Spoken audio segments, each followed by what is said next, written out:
Welcome friends. In our earlier sessions, we were discussing cases where we have to allocate capacity for our booking systems, and we discussed that when we are booking our systems, there are cases of cancellations, and we are adding that cancelled capacity to our available capacities, and we discussed that how we can start some closed classes or we only add that capacity to the existingly open classes. But we also know that there may be some extreme cases of cancellations that you do not cancel, but you do not come for availing the service also. These are known as no shows, and these no shows are very common in almost all the service examples. When you are going for airline booking, at the time of boarding you realize that maybe few passengers are not coming for the boarding. This is a case of no show. You are giving admission in MBA program, and you have some 100 number of seats in your course. So, you offered to 100 students who are top in the merit, but while at the time of registration you realize that out of those 100 only 90 has registered, 10 are not registering. So, in these cases there may be loss of your capacity. In the cases where you are taking full charges while you are giving the offer, and there may be a refund policy because of the legal issues. So, almost all the service organizations, they have a refund policy also.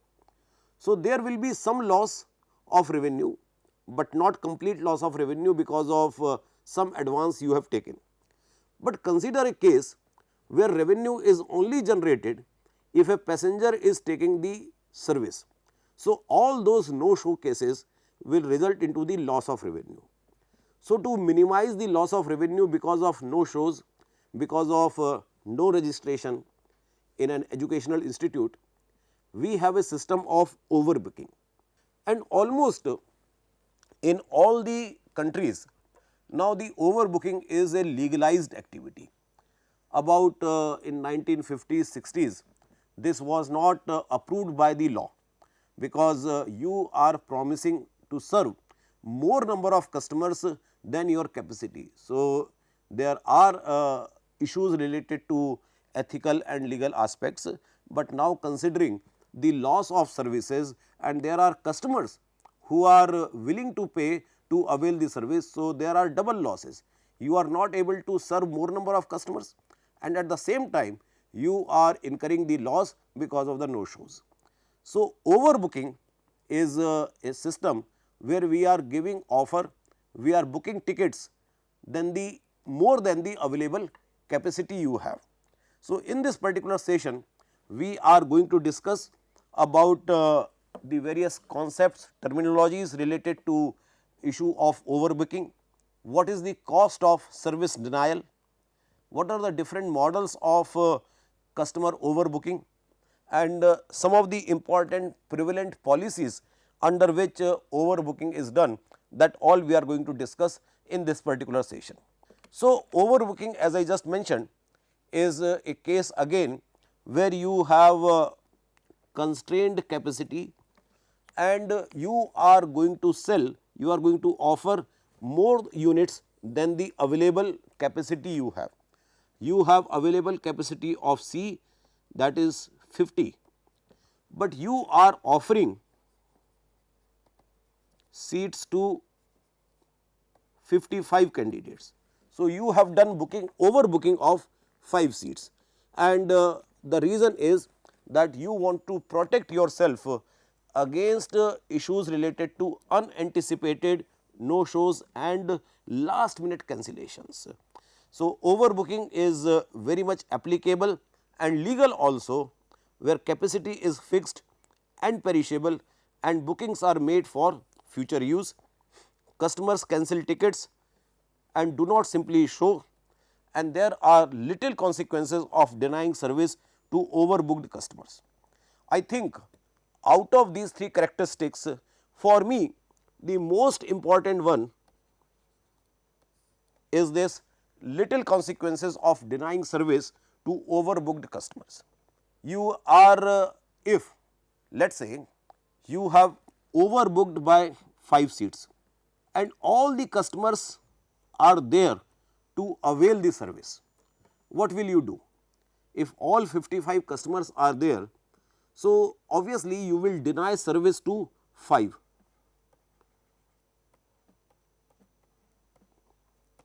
And for denial the service, there will be some cost. The cost may be in terms of money, it can be non-money also. But that cost, that consequences is not really very significant.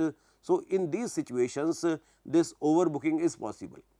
If the cost of denial is really very high in any way, whether it is monetary or non-monetary, then probably you will be very careful in denial the services. For example, in our school colleges, we have a main list and a waiting list. So, waiting list is a type of overbooking you are giving, so that slowly you are transferring some of the candidates from the waiting list to the main list, because here the cost of denial will be very high, because if you have limited number of seats and you offer seats to more number of candidates, and finally if you are not able to offer admission to that particular candidate who is overbooked, that customer may go to a serious problem for you. You have really very careful in the event of overbooking in your educational institutions, while you can very easily overbook in many other cases like hotel rooms, like in airlines, etc., because the cost of denial may not be very high. Here like in the case of airlines, hotels, rental cars, we have given the importance of overbooking as very high, because you can compensate by money or you can re-accommodate the customers at some other flights. You can allocate some of the overbooked customers in case of hotel to some other hotels, or in the rental car system you can delay your passengers, your customers in offering the rentals, or you may provide car to them from some other company. All these things are possible in case of airlines, hotels, rental cars, etc. Some of the important terminologies which will be useful in knowing this concept of overbooking: bumping a customer. This is one term, that means you are denying a customer to board the particular flight, or in a more generic way, not flight, you are denying a customer service, denying the service, let us say. That is in a more generic manner. So, if the airline do not book overbook, they may suffer from lost revenue due to operating below their capacity, because earlier there was a system that only if you are booking and you are taking the service you are paying. But even today also, if you have 100 seats, you have booked 100 seats, 95 passengers are travelling, 5 are no shows. So, the revenue, some partial revenue you have earned from these 5 customers because of their refundable nature of the tickets, but still this capacity is going underutilized. So, there is a possibility that you could have 5 additional overbooked customers who could be given the service of these 5 no show cases, so that you can actually take maximum revenue of these things. In fact, I myself is a beneficiary of this overbooking system, that there were some no shows in one of the flight where I was overbooked and the service was given to me because of no shows of the regular customers. Now, in the particular case, there are 2 types of denied boarding. One is voluntary denied boarding and the second is involuntary denied boarding. Voluntary denied boarding means that when an airline offers vouchers and reaccommodate the passengers of the overbooked flight. You are having 100 capacity, 105 is the overbooked number. Now, all the passengers have come to the airport. So, you cannot take all 105. So, you have to deny boarding to 5 passengers. Now, for these 5 passengers, you are offering, you give offer to all 105 that we are ready to give some kind of complimentary vouchers, we are ready to give some kind of overnight hotel stay, or we are going to give some kind of compensation those who will not like to board this particular flight. So, this is a voluntary denied boarding. Because of these offers, some of the customers say, hey, I am not going to board, I want to take the offer, I want to do a night stay in Dubai and I want to enjoy the Dubai life and I am not going to travel tomorrow morning. So, this is because of the offer given by the airline, some of us, some of the passengers will not like to travel, and that is known as voluntary denied boarding. But it is quite possible that if airline is offering such type of coupons, some type of adjustments, even then nobody comes forward, all 105 they want to travel, and if nobody is coming forward, but you cannot give service to all 105 customers. So, now airline will pick some 5 customers on their own and they will be denied boarding in the flight. This is known as involuntarily denied boarding, because they are on the choice of airline. Now, that choice of airline may be random, may be non-random, it is up to the airline that how they are choosing these 5 customers who will be denied boarding, because none of the passenger is coming forward to deny his or her own boarding. So, these are the 2 types of denied boarding which are happening in the case of overbooking: voluntary, involuntary. Voluntary, because of the offers of the airline or the server, we ourselves want to avail those offers, and in that we are leaving our seats for other customers. The other important thing we should know in this particular case, that is the cost of denied services. When whether it is voluntary denied or involuntary denied services, there are different types of cost associated with this denial. The first type of cost is direct cost or compensation.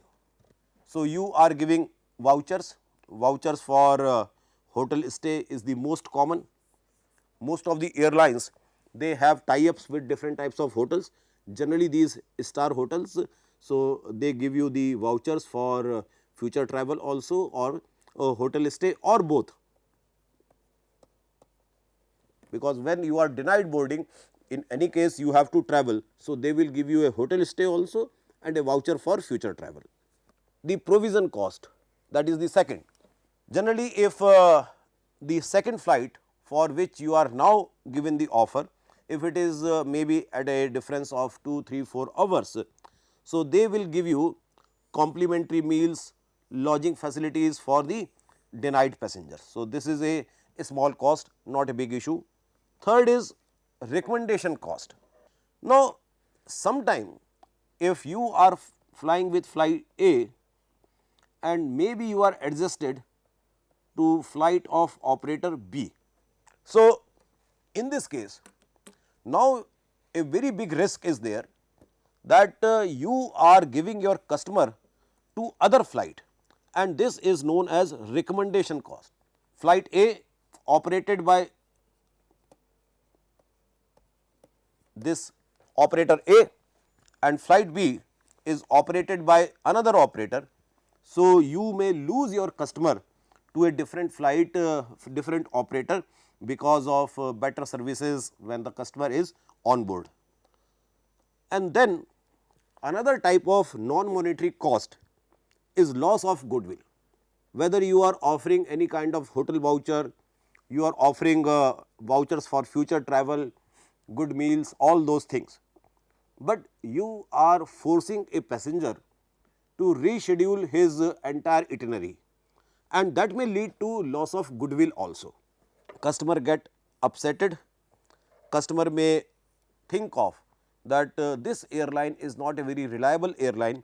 So, that customer may not like to travel in future from your airline. So, these two are in fact non-monetary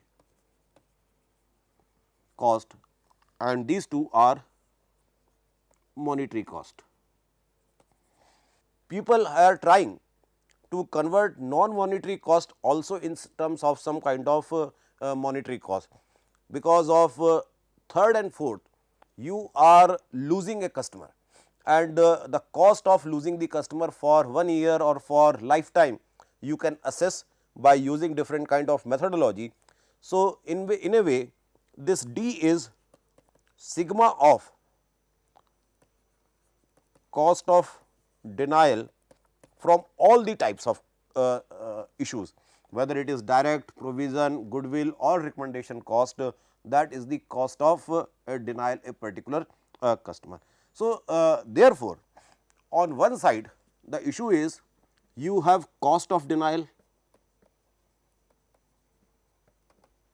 that is D, and on the other side marginal revenue by overbooking, that what extra revenue you will be able to generate by overbooking. If that extra revenue, marginal revenue by overbooking is more than this cost of denial, then only the overbooking is justified.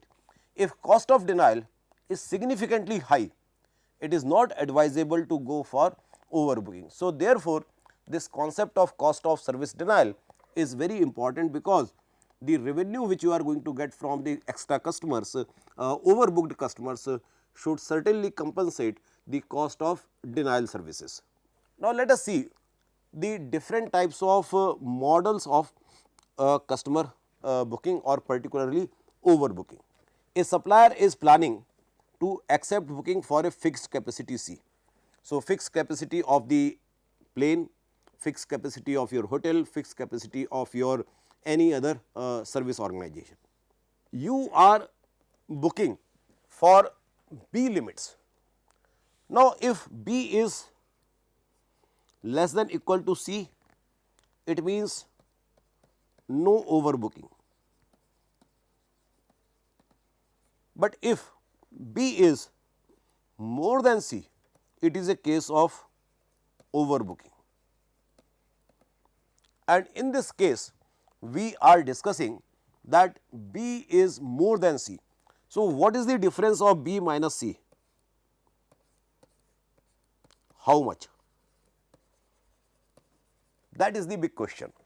So, as long as you are getting more and more requests and you are up to this limit, you are going to accept the booking, whether it is less than C or more than C.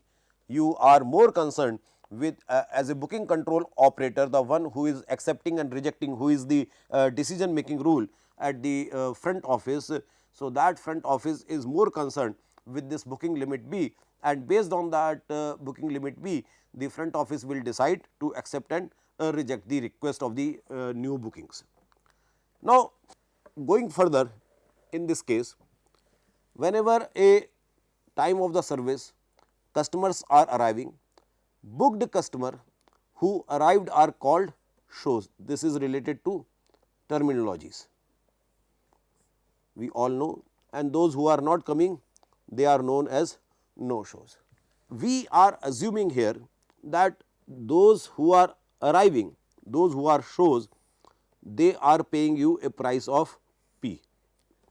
But as I already mentioned that in the modern day systems, we are actually charging price P from all the B customers who have booked. So, whether they are showing or they are not showing, we are charging fare from all the customers. However, because of the legal requirements, we have to refund some of the amount to them if they are no show cases. So, there will be some loss of revenue. But what servers are actually thinking, that if the flight is or railways or hotels are going empty, there are other possibilities of revenue generation also. They may take a lot of value added services also, these customers, and these value added services are also additional source of revenue. So, the source of revenue for the server is not just the price of the particular service, but there are large number of associated service also. So, we do not want that our capacity is perished without any use. We want our capacity to be used as much as possible, and for that purpose the supplier can accommodate up to C of the shows, because C is the capacity. If the number of shows is less than or equal to C, they all are accommodated. If the number of shows exceeds C, exactly C customers will be served and the rest will be denied services. So, it is simple to understand. Now, denied service are each paid and denied service compensation are also there. We just discussed that there are different types of cost of service denial. Let us say the total cost which we are paying to the denied customers, that is capital D, and this cost which we are incurring for the denied customers, that cost is more than price which we may earn from a customer who is availing our service. So, in a way you can write this in the qualitative form, that cost of denied service is more than the price charged. So, simply the meaning is, if a customer is going to give me the benefit of 1000 rupees, but if I am denying a service to a customer, I may incur 1200 or 1500 rupees, which is more than the price which I am going to earn. That is why it is a matter of concern for me that a denied customer is to be decided very carefully, that what should be the number of overbooking. Now, in the overbooking, after understanding these basic terminologies, there are different types of policies which are applicable. The simplest type of policy is deterministic heuristics, which is I think the simplest of all the our overbooking policies, and though it is simple, and generally we say that a method which is very simple is not practically used, but you will be happy to know that though it is simple, but it is very commonly used in a lot of situations for wherever overbooking is allowed. Now, deterministic heuristic says that it is calculating the booking limits based only on capacity and expected no-show rate. So, you have calculated from some historic data that what used to be the no-show rate in my particular case. For example, in this data, we say that historically we are getting this information that the customers who actually come for availing this particular service are 90% of those who have booked. And for example, let us say I have a hotel where the capacity is 250,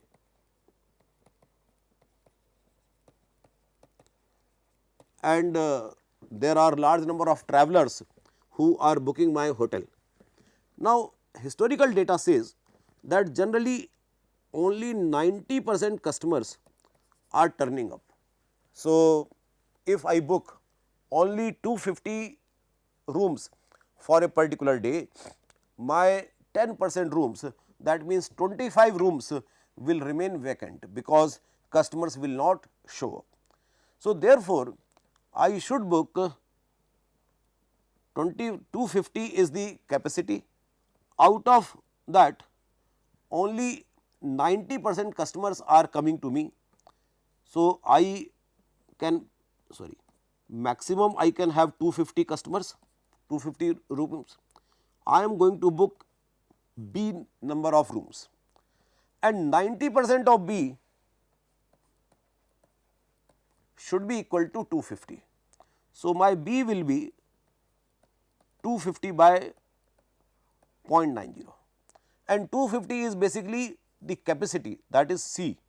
So, the formula becomes B equals to C upon 0.9, or let me say in a more generalized manner, B equals to C upon rho, where rho is show rate.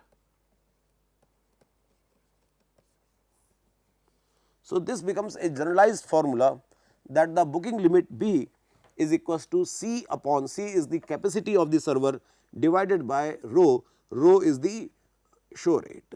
So, that is a very simple way of calculating the overbooking amount, and many servers they are using this simple way of determining their overbooking limits. Then, so this is the simplest but popular. The other is risk based policies, where you have to do a trade off the price P against the cost of denial of service in a profit objective. In my deterministic heuristic, I am not considering at all the cost of denial. It is only on the basis of show rate, that how many customers are historically appearing at the time of availing the service, and generally this show rate is less than 100%. So, there is no issue of cost of denial, but there is always a risk that maybe all the customers may come who have reserved their seats, who have booked their seats, and therefore, cost of denial will also come into the picture. So, we have to take a trade off between price P and cost of denial, and that is the risk based policy. Then third type of policy is service level policies, which is limiting the probability of denial of the service. In our second case, risk based policy, we are now trying to do a trade off optimization between price and cost. Price means the benefit you are going to get, and the cost of denial you are going to incur. That is the two types of monetary terms. Now, in the service level policies, we are talking in terms of probability, not in terms of money. Probability of denial of the service, and we want to minimize the probability of denial of the service, and the percentage of customers who are denied these services. So, because of your overbooking, it is possible that some of the customers will deny these services, and how many such customers are denied. So, whether one customer is denied, two customers are denied, three customers, what is the probability that the question in this will become like this: what is the probability that at least one customer is denied service? What is the probability that two customers are denied services? So, we want to minimize those probability, and also out of the total lot of customers, how many customers in numbers are denied the services. So, this is more in terms of number of the customers, and then because every system has some benefits, we come to the hybrid policy, which is a mixture of risk based and service based. Risk based is talking more in terms of benefits in rupee terms or in money terms, and service level is talking in terms of probability. So, when you have the probability and monetary terms coming at the same level, that is the hybrid policy. So, in a more robust way of overbooking, we will like to use hybrid policy. So, these are the 4 popular policies for overbooking systems in our service organization. Deterministic we just discussed. Now, in our next session, we will be talking in detail about risk based policies, service level policies and hybrid policies. So, with this we come to end of this particular session. Thank you very much.